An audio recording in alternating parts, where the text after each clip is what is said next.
Moving on to item G on the agenda, the information report for PEP grant. Yep, we're excited to have Troy Becker here and Julie Simonson to talk a little bit about the PEP grant and the process and the ongoing activity associated with that. So, thank you very much for being here.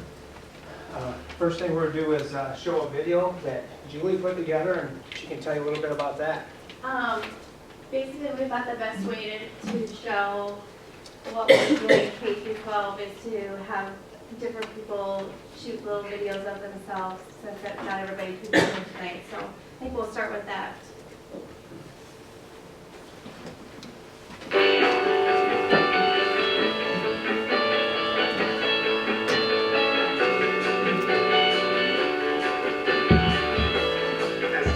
Coordinator, one of the best things that I found with the grant is the opportunity to work with all of our fantastic physical education teachers. It was really their ability to jump in and do all the fitness testing and all the data collection that they have to do that allows us to be successful at the grant. And they always do so with a great positive attitude. So I really appreciate that. At grant, we really took the opportunity to completely change our program. What we did is offered a bunch of different electives based on what we thought would interest the kids. So we now have strength and conditioning, which is like Olympic lifting, plyometrics, kind of an athletic-based type of class. We have cross training, which is where kids come in, they kickbox, they do plyos, they get a really intense workout. We have leadership PE, where kids basically serve as our teacher assistants and help us with data collection, refereeing games, all kinds of different things, whatever we can find for them to do for the day. We also have team sports, which focuses on any sport that can be played with the team. They do tournaments, they turn in assignments, they have coaches, strength and conditioning coaches. It's a really cool class. We also have individual sports, which is basically any sport that you play on your own, like tennis, badminton, pickleball, things like that. We have fitness, which focuses on yoga, Pilates, strength training, and aerobics. That's a class where it is mainly girls that come in and do it, but it's something that interests them. They get moving, they get a good workout, where they feel comfortable not being around the boys and being intimidated by them. And then finally, we have sophomore wellness, which is our basic sophomore classes where everything that is taught in our elective classes are taught. So they learn all the basics of the heart rate monitors, all the basics of weightlifting and the weight room orientation. They do the kickboxing. They do every game that's played in team sports and individual sports. So they have a very good idea when they get done with sophomore wellness what they want to choose as a junior and senior for an elective.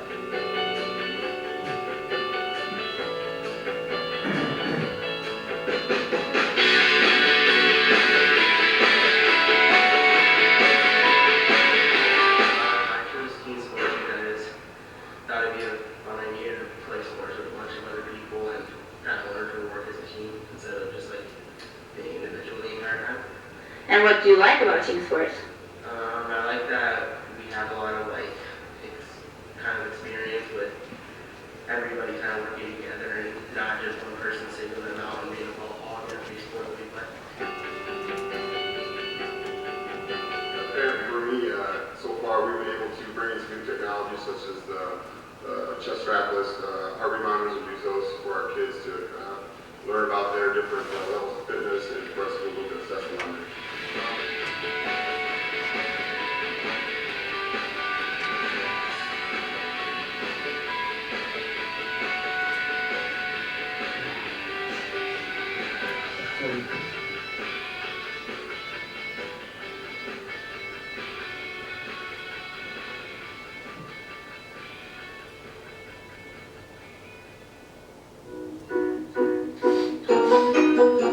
Cedar Falls School District has really benefited from the PEP grant. The elementary schools have purchased fitness equipment, pedometers, gymnastics equipment, bowling equipment, 2 video games that are dance systems.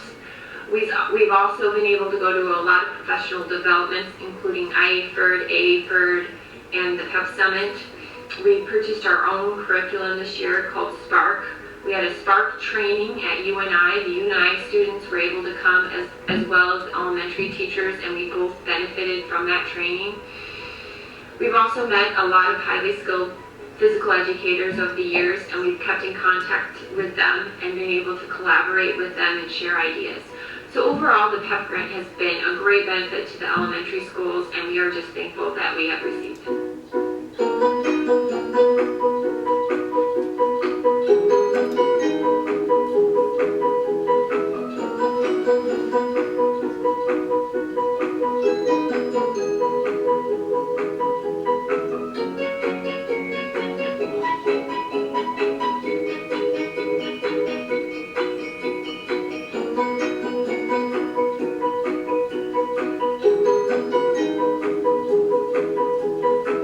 Another important aspect of the PEP grant is the opportunity it gives us for professional development.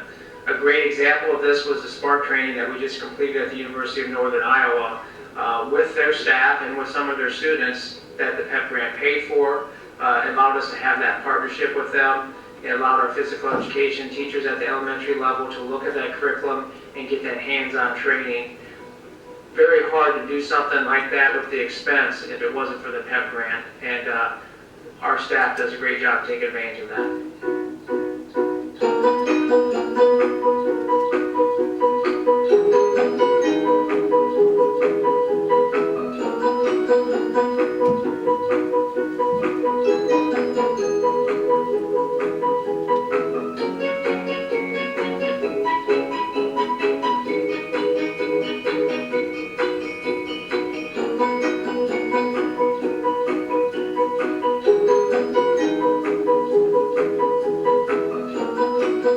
As we look to the future of the PEP grant, especially when you're looking at the high school and the potential to have a new high school down the road, as we hope, we want to buy the latest and greatest equipment that we can use in our cardio room and in our weight room, and not only use it now, but have it be available for us if we do get a new school at some point.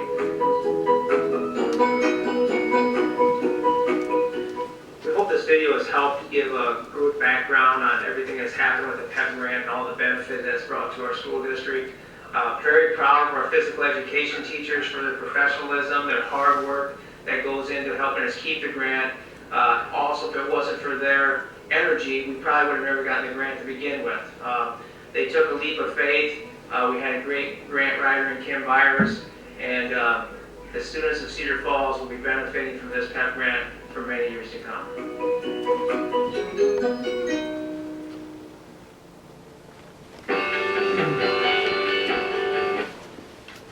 So, Julie's video. One of the best things I've done on this grant is get out of their way at time and let them do their thing. And Julie has been incredible leading the elementary staff and going over a bunch of things with them and helping us get the orders and stuff. And she's really stepped up this year a lot and helped with a lot of travel arrangements for us. So just a few things I'll review and then we'll take questions. I am able to go a little longer today because the game was canceled. Okay, so, otherwise, we did spend this year, last year's the first year of this 3-year grant, we spent $513, or $513,000. We were able to carry over $121,000. So the first year was $635,000. We were able to carry over what we didn't spend this year. Year 2, we had $412,000 budgeted, and now $100,000 on top of that. So we're around $500,000 this year, and then year 3 is $337,000 that we're able to use for fringe benefit, personnel expenses, fringe benefits, travel, supplies, equipment, evaluation services, professional training consultants like the SPARK group that came in, local contract, and so forth. So I don't know how many of you know Kim Byers, but we absolutely could not do this without Kim Byers. If you see her, thank her. Every time I have a question on, hey, can I spend money on this? Or what do you think of this idea? She's always very quick with response. She keeps us in line. She helps us with the data and the reporting. And if you try to understand the expectations from Washington, D.C., it's impossible without her. So thank Kim if you see her. She's tremendous to work with. Another thing that's been fun with the PEP grant is our partnerships.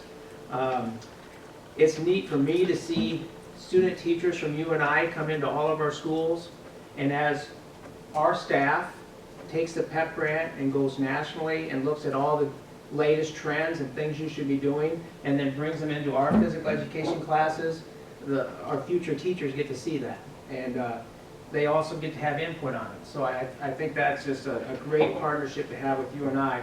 And then with our rec center, I'm sure most of you are aware, we spent almost $8,000, I believe, this year on pool passes for individuals and families that couldn't normally afford it.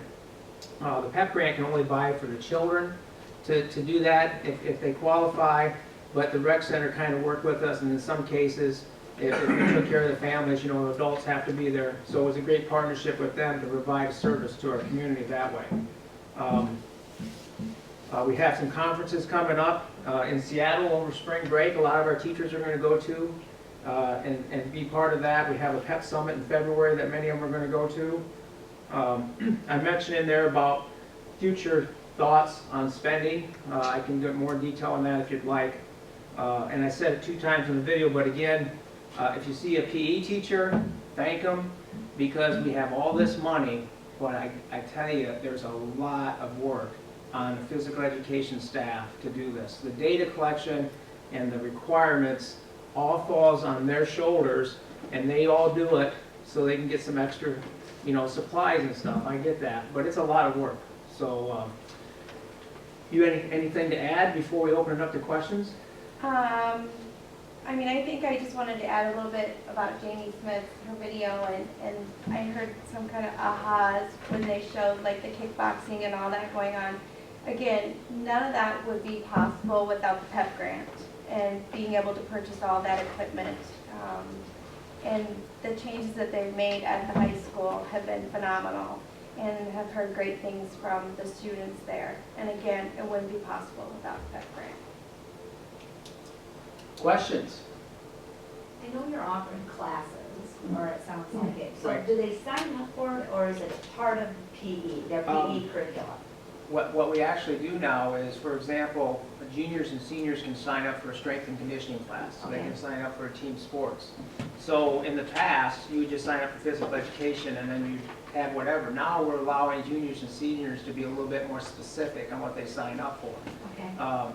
Jamie Smith puts on this aerobics cardio class, and you get students who come in there and they, you know what, they really want to work out. They want to go hard. They want to get their exercise in. Coach Remmert leads the strength and conditioning class, where we have a lot of people come in there and they really want to focus on the weight training. So it makes it a neat thing. And as Jamie kind of said, what's neat is to prepare the juniors and seniors for those choices, Jamie Smith with her sophomores touches on every single area and just says, here's what you can choose, and she touches base on it. So all of our sophomores take physical education and they get that back. So if they pick one, are they in it for a whole semester? Yes. Okay, Right. just that for a whole Right, semester? right. Okay. And they sign up for that just like a regular class. And we have 2 or 3 more classes that they're brainstorming on that I think are going to be spectacular. So, you know, we're preparing our presentation to take it to Jason and to Mr. Petty and Mr. Nesker, so we can say yes. Here we go.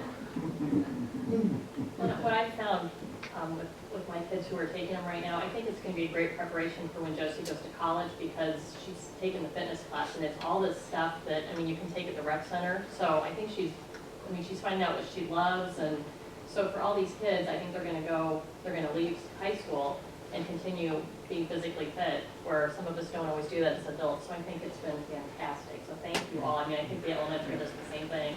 It's stuff that's very relevant to them, and I'm just waiting for the class that, you know, as a board member perk, we can come in and take, Right. because I haven't seen that yet. That'd be great. The one thing I wanted to ask Troy is, you know, you mentioned holding over some money for a potential high school. Right. If we get to that point, you know, if it takes us a little longer than we'd like, what do you see happening with that?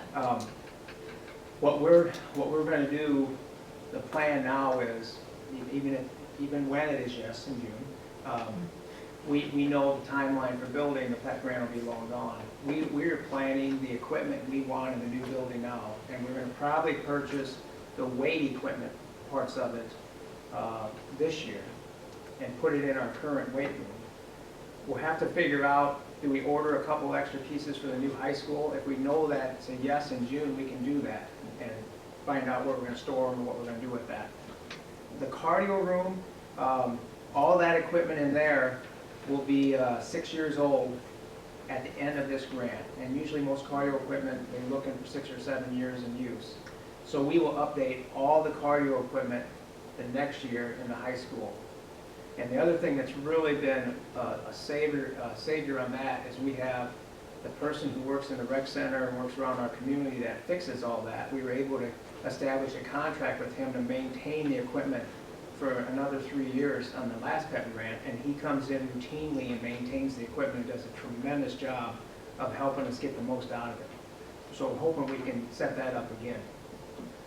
So when we have our new school, we're going to take that stuff and put it right in there, and it should be in pretty good shape. I suppose some of the data you're talking about goes back to this is a federal grant, right? Right. So it goes back to show what progress is being made. Any surprises in terms of results? The data we have to collect is the same data that everybody across the nation in the PEP grant. Mm-hmm. So some of it's not really earth-shattering, surprising to us until you get to the national level and you compare it with other schools, and then you say, whoa, we're doing pretty good there, Mm-hmm. you know, and we're pretty blessed here. And I think a lot of the data, did you find anything earth-shatteringly surprising? Not really, no. I mean, again, I think the comparison is when we look nationally, Mm-hmm. for the most part. So what are you collecting? BMIs, blood pressure, I'll let you. heart rate? That's one of many different things. I can tell you, like at the high school, for example, we give every student a pedometer, and they're randomly chosen. That's K through 12. Right. Well, I was going to talk about the 7-day versus Okay. K through That'd be 12. 5 through 12. 5 through 12 gets the pedometers, and they have to wear that for a week. And then the ones we purchased are able to keep track of all the data, and then it's as simple as you plug it in and all the data gets downloaded, which, again, is another thing we couldn't do without the grant because it's rather expensive to do it that way, but otherwise I don't know how you do it. Then we do some basic fitness testing. I know at the elementaries they do You have to do a cardiovascular endurance test, which would be the mile or the pacer. You have to do a flexibility test, which would be the sit and reach. You have to do an upper body strength, which you could choose between the bent arm hang, pull-ups, and then you have to do the height and weight to get, the BMI. in the high school similar. K through 4 also wears the pedometers. They only wear them Monday through Friday. And then on top of that, 5 through 12 does, it's called a 3-day PAR. Basically, it's a survey where they recall what they've done over the past 3 days. Like we do it on a Wednesday, so they recall what they did on Sunday, Monday, and Tuesday, and they have to record basically every half an hour. Think back to what they did every half an hour on Sunday, and record whether or not it was a light, medium, vigorous activity or whatever, and that's 5 through 12, and then they do a nutrition survey as well. And K through 4 just does a nutrition survey, and that's all done online. And all the data, they don't look at any individual student on anything. No. They just, essentially, they say this many students met this part of the fitness grant, this many students was here, this many was here, and then that gives us an average which goes in compared to the other schools. A child is known by a pedometer number. That's it. They Yeah. just have that number. We don't know who it is. Any chances can be renewed again, or? There's always chances. If There you is, want to hire okay. Kim Byers, you're probably going to get it. Okay, so they could renew. We had Sometimes and you're done. We had 1 year in between this last time. It was a 1 year, Right. 1 year. We had 3 years, 1 year off. Then we decided to go for it again. We were able to ride it, and we were fortunate enough to get it. So it's just a matter of not if you want to go for it again. But there's not a limit, or? No, at the PEP, the PEP summits that we've gone to, in fact, the one we just attended in September in Pittsburgh, there were people there that have won the PEP grant 4 times. So it may not be as much money. I mean, we were very fortunate to get the amount that we that we got this second round. I think we were one of the higher amounts within, obviously, the state of Iowa. We're doing our best to spend it. Thank you. All right, thanks. Thank you. Great job, thank you.